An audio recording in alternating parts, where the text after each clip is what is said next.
जय हिंद दोस्तों, स्वागत है आपका अपना चैनल पीवीआर एग्जाम में। आज हम लोग 13 जून के इम्पोर्टेंस करंट अफेयर को देखेंगे और करंट अफेयर के साथ पिछले वीडियो के करंट अफेयर को रिवीजन भी करेंगे और स्टैटिक जीके वीडियो के लास्ट में करेंगे और ये डेली करेंगे क्योंकि स्टैटिक जीके से बहुत सारे क्वेश्चन पूछे जा रहे हैं। चलिए, आप लोग कैसे हैं? ठीक होंगे। और नए जो भी सब्सक्राइबर हैं, जो भी नए विजिट करने वाले हैं इस चैनल को, वो सबसे पहले सब्सक्राइब कर लें।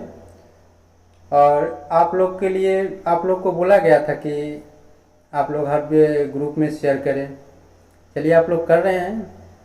चलिए, नहीं कर रहे हैं तो आप लोग हर ग्रुप में शेयर कीजिए, और कर रहे हैं तो अच्छी बात है। चलिए, आज का सेशन स्टार्ट करें। क्वेश्चन 1, मंगोलिया में किसने राष्ट्रपति का चुनाव जीत लिया है? ऑप्शन ए है दिनेश कुमार खारा, ऑप्शन बी एमिल जताउपेक, option C Ukhnaa Khurelsukh, option D Khaltmaa Battulga. इसका राइट आंसर है Ukhnaa Khurelsukh. Ukhnaa Khurelsukh MPP Mongolian People's Party के अध्यक्ष है। मंगोलियन पीपुल पार्टी से इस बार वो इलेक्शन लड़े थे राष्ट्रपति चुनाव के लिए। ये पूर्व प्रधानमंत्री भी थे वहाँ के, मंगोलिया के, जहाँ सत्तारूढ़ एक तरफा जीत इन्होंने दर्ज कर ली। रातों रात 99.7% मतदान की गिनती के साथ खुरेलसुख ने 68% तक पहुँच गई थी। जब ये गिनती हुई थी 99.7% तक, ये उनकी वोटिंग परसेंटेज 68% थी और वो पूर्व प्रधानमंत्री भी थे। चलिए, नेक्स्ट क्वेश्चन नंबर 2, फोर्ब्स के द्वारा दुनिया के सर्वश्रेष्ठ बैंक का खिताब किसने जीता? फोर्ब्स के द्वारा दुनिया के सर्वश्रेष्ठ बैंक का खिताब किसने जीता? ऑप्शन ए है ICICI bank, option B DBS bank, option C HDFC bank, option D world bank. इसका राइट आंसर है DBS बैंक। ये लगातार दूसरी बार ये खिताब जीता है और भारत के 30 घरेलू बैंकों में ये सबसे नंबर 1 रही है। ये लगातार दूसरे वर्ष ये खिताब जीता है। प्रबंधक निदेशक कौन है DBS का? सुरजीत सोम। DBS का CEO कौन है? पीयूष गुप्ता। DBS का मुख्यालय कहाँ है? सिंगापुर। DBS का टैगलाइन क्या है? DBS का टैगलाइन क्या है? यह है मेक बैंकिंग जॉयफुल। चलिए, नेक्स्ट क्वेश्चन पे चलें। Question number 3, Indian grand prix 4 इस बार किस राज्य में होगा? इंडियन ग्रैंड प्रिक्स 4 इस बार किस राज्य में होगा? ऑप्शन ए है Punjab, option B Delhi, option C Kolkata, option D Haryana. ये होगा पंजाब में। इसका राइट आंसर है पंजाब। भारतीय एथलेटिक्स महासंघ AFI ने घोषणा की है कि इंडियन ग्रैंड प्रिक्स का आयोजन 21 जून से होगा। ये 21 जून से खेला जाएगा।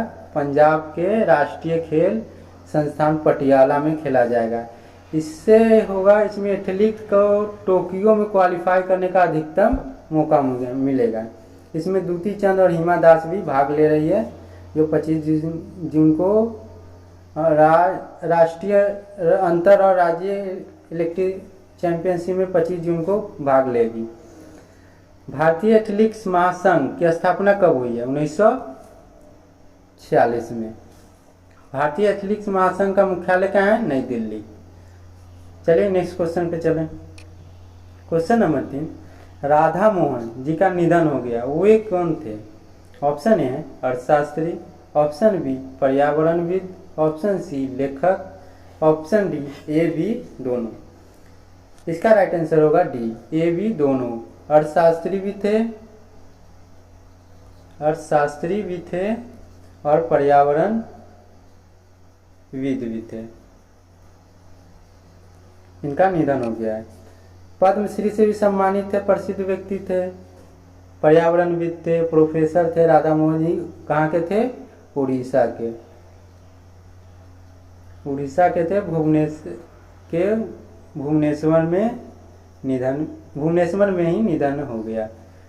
वह एक पूर्व सूचना आयुक्त भी थे। चलिए नेक्स्ट क्वेश्चन। क्वेश्चन नंबर 5, हाल ही में all India survey on higher education AISHE report कौन जारी करता है? कौन सा मंत्रालय जारी करता है इस रिपोर्ट को? ऑप्शन ए है केंद्रीय गृह मंत्री, ऑप्शन बी केंद्रीय शिक्षा मंत्री, ऑप्शन सी केंद्रीय रक्षा मंत्री, ऑप्शन डी इनमें से कोई नहीं। ये जारी करता है केंद्रीय शिक्षा मंत्री all India survey on higher education को। केंद्रीय शिक्षा मंत्री कौन है? रमेश पोखरियाल निशंक ने अखिल भारतीय जो all India survey on higher education 2019-20 report जारी की है। इसके अनुसार से 11.4% के नामांकन में वृद्धि हुई है। नामांकन कराने वाले बच्चों का वृद्धि हुई है 11.4%। 15-16 से 19-20 के तक उच्च शिक्षा में महिला नामांकन में 18.2% की भी वृद्धि हुई है। ये अच्छी बात है। चलिए नेक्स्ट क्वेश्चन पे चलें। क्वेश्चन नंबर 6, किस अंतर्राष्ट्रीय एजेंसी ने वर्ष 2030 तक एड्स को समाप्त करने के लिए एक राजनीतिक घोषणा को अपनाया है?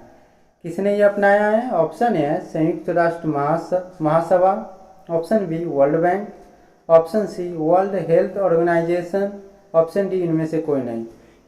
ये कौन सा है? 2030 तक एड्स को समाप्त करने के लिए राजनीतिक घोषणा को अपनाया है। ये है इसका राइट आंसर है संयुक्त राष्ट्र महासभा। संयुक्त राष्ट्र महासभा ने 2030 तक दुनिया से एड्स को समाप्त करने के लिए तत्कालिक कार्रवाई का आह्वान किया है। इस अनुमोदन को पारित करने में उन्होंने 165 देशों का बहुमत पाया है। चलिए नेक्स्ट क्वेश्चन पे चलें। Question number 7, digital India corporation किस मंत्रालय के तहत है? ठीक है, एक संस्था है। किस मंत्रालय के तहत एक संस्था है? चलिए ऑप्शन ए है इलेक्ट्रिक्स और सूचना प्रौद्योगिकी मंत्रालय, ऑप्शन बी शिक्षा मंत्रालय, ऑप्शन सी रक्षा मंत्रालय, ऑप्शन डी इनमें से कोई नहीं। इसका राइट आंसर है इलेक्ट्रिक्स और सूचना प्रौद्योगिकी मंत्रालय। इलेक्ट्रिक और सूचना प्रौद्योगिकी मंत्रालय ये एक डिजिटल इंडिया कॉरपोरेशन एक गैर लाभकारी कंपनी है जो इलेक्ट्रिक्स और सूचना प्रौद्योगिकी मंत्रालय के तहत काम करती है। जो हाल ही में इस कंपनी ने किसानों को मांग पर आधारित टेली